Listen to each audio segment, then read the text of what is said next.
Hey guys, STTM here, and in today's video, we're just going to be looking at the bottom of the NBA. We're looking at some of the worst teams this season.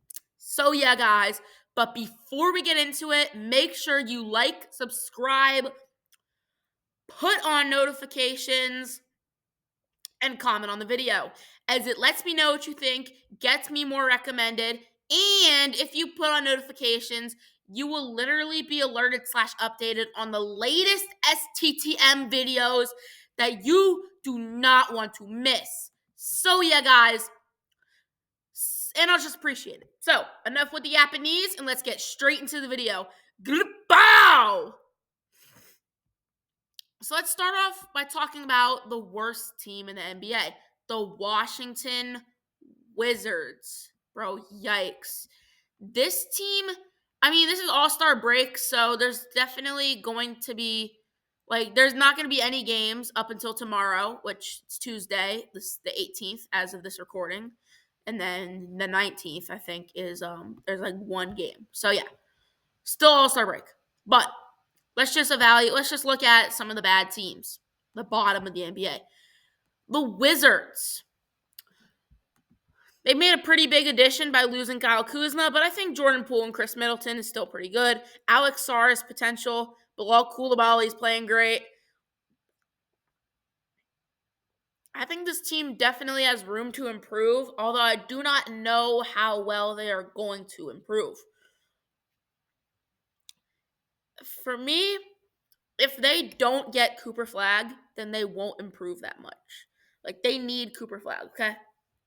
That's the big thing that they need. Oh, and there's also big news about Kyrie actually playing for his home country, Australia. But that's not important. We're looking at the bottom of the NBA. Overall, for being the worst team in the league, the Wizards are not bad.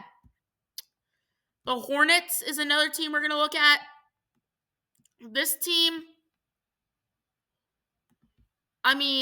went through a pretty weird scenario. It looked like they were going to trade their third best player in Mark Williams, but it seems he's back.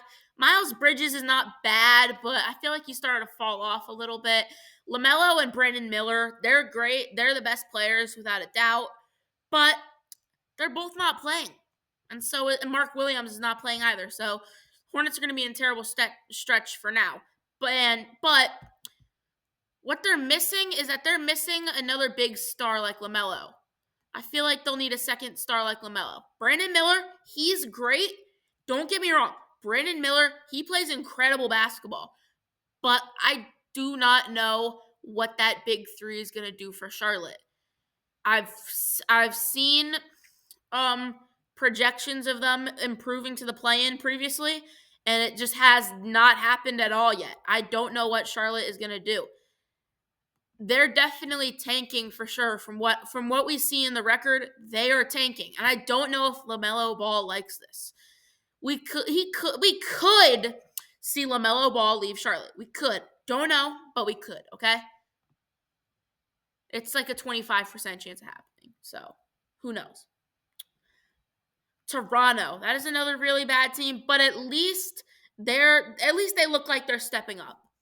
Right? They look like they're going to pass Brooklyn, and they could even pass Philadelphia because they got a pretty good big three in Scottie Barnes, RJ Barrett, and Brandon Ingram. That is a pretty good set of players that you want. And overall, there's still guys like Grady Dick, Emmanuel Quickley. Grady Dick, Emmanuel Quickley, Jakob Poeltl. Overall, it seems like a great team. Roster, actually, it's not a great team because 1738, but you know what I mean. It's not like an insane team, but it's actually, for being at this position, they play well. Jacoby Walter has been a good defensive rookie. Very underrated rookie, by the way. I feel like all he has is offense. He really doesn't offer that much. Jamal Shead is also a very underrated rookie. They have some young core. They got a little bit of a young core in them for sure. Ochai Abaji's in that young core. Jamison Battle in that young core. Let's check. Let's look at the stats. He could be, but he needs to do more than just scoring, I feel like. That might be the problem with Toronto, the defense. That might be why they aren't like a play-in team. Jamison Battle's not too bad, although all he does is offense. That's kind of it. Jonathan Mogbo at least has a little more than Jamison Battle, but similar enough. For me, if you're on the bench, you need to have at least 5 points per game. At least, bro. But Toronto is a young core. Brooklyn could too. They've had a lot of players like Zaire Williams, Tosan Evbuomwan, Keon Johnson, and Jalen Wilson step up. But I really do not know how Brooklyn's future is going to be. I just don't feel like they have enough compared to a bunch of these other teams in the East. And Philadelphia, you're usually not here. I don't have too much to say because they're usually not here. They probably will be back next season because of actually being fully healthy, most likely. So yeah. Now we're just gonna go through our final two teams, the big teams, the Jazz and the Pelicans. These two teams are competing with the Washington Wizards for the first pick in the draft. These teams are not playing super well. If the Wizards get the first pick, then it is most likely that the Jazz and Pelicans will be having second and third, getting either Cooper Flag, not Cooper Flag if they have second and third, either Dylan Harper or Ace Bailey. Cooper Flag is set to be whoever the first pick is, which looks a lot to be the Wizards. But anyways, let's just look at the overall roster. Keontae George, he's a solid player. I don't know how he compares to other starting point guards, but he's a really talented scorer. I like him. Feel like the thing with the Jazz is there could be pretty big holes to fill in the bench because I don't know about Johnny Juzang, KJ Martin, and Jordan Clarkson's future. And I think what they're going to do is if they get the second pick, they're going to fill Dylan Harper in as the new starting point guard. And then Keontae George is either just going to leave or be the sixth man for this roster. I really don't know what's going to happen with the Jazz because this Jazz team's actually not pretty bad. This Jazz team's actually not too bad. For the state they're in, they're not too bad. They have Lauri Markkanen and John Collins and Colin Sexton. They all play pretty good ball.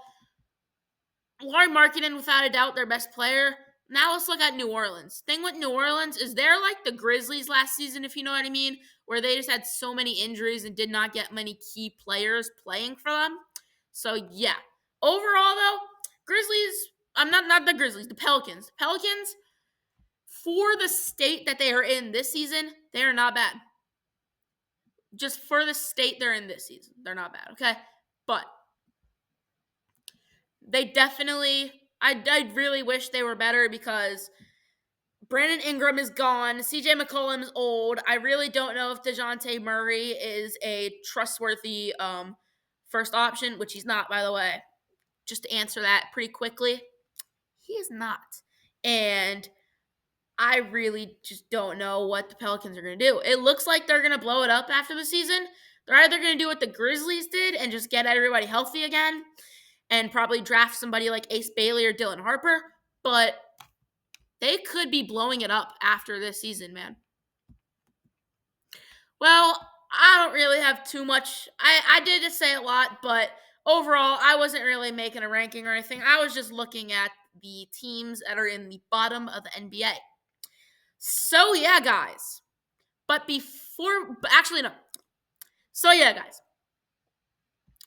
STTM is now out. See y'all next time. Road to 500 subs.